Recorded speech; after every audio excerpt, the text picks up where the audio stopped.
પણ તમે આત્મા છો તો તમે દ્રષ્ટા જ્ઞાતા છો, અકર્તા છો. આ સંયોગને ખસેડવાનો તમારી સત્તામાં નથી. એ સંયોગ વિયોગી સ્વભાવનો છે. તો તમારું શું કામ છે? તો કે રૂપેશને શું થાય છે જોયા કરો. અને એ ધીરજ રાખે છે એનો મોક્ષ વહેલો થાય છે. ધીરજ કોણ રાખવા દેતું નથી? પેલી બુદ્ધિ. પૈસાનું નિધિધ્યાસન હા, એ બધું આપણે વ્યવસ્થિતના તાબે મૂકી દેવાનું. કે જે વ્યવસ્થિતમાં હતું એટલું મળશે, નહીં હોય તો નહીં મળે.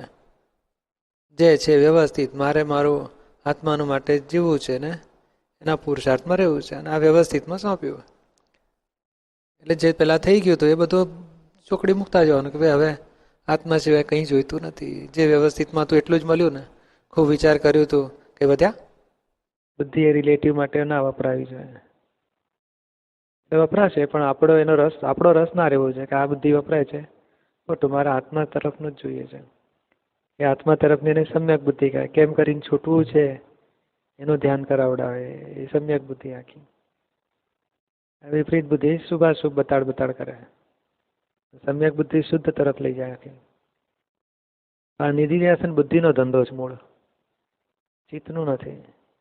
આમાં કે ને આધ્યાત્મિક વિજ્ઞાન કે છે જે સંજોગને તું ધક્કો મારીશ, તરછોડ મારીશ, તો કે સંજોગના પછી રિએક્શન તને ઊભા થશે.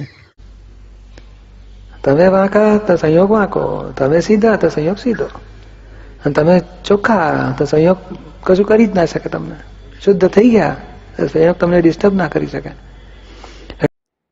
કેટલા બધા સંજોગ ભેગા થાય તો કાર્ય થાય. સંજોગો કુદરત ભેગા કરી જ રહી છે. ખરાબ માટે વધારે સંજોગ ભેગા કરવા પડે, સારા માટે ઓછા સંજોગ ભેગા કરવા પડે.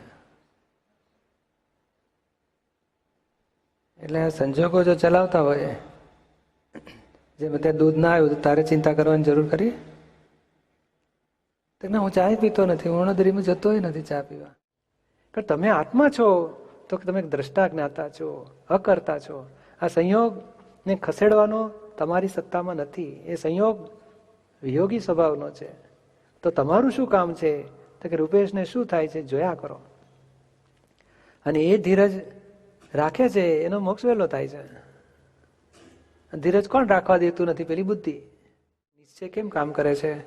કે વિષય ખોટો છે, નિશ્ચય એને બચાવે છે, હંમેશા જાગૃત કરે છે. પછી કઈ રીતે ખોટો છે વિગત ધીમે ધીમે સમજાતી જાય. કારણ જેનો નિશ્ચય થાય, જેમાં પ્રતીતિ બેસે કે બ્રહ્મચર્યમાં જ સુખ છે, એટલે એને આધારે એના સંજોગ મળતા જાય. કઈ રીતે સુખ છે એની સંયોગ મળતા જાય. એ પેલું કેવી રીતે ખોટું છે એના સંજોગ મળતા, એને નિમિત્તો મળે, એને સમજણ પડતી જાય. આ એક પ્રતીતિ બેસવાથી ધીમે ધીમે ધીમે ધીમે બધું મળતું જાય.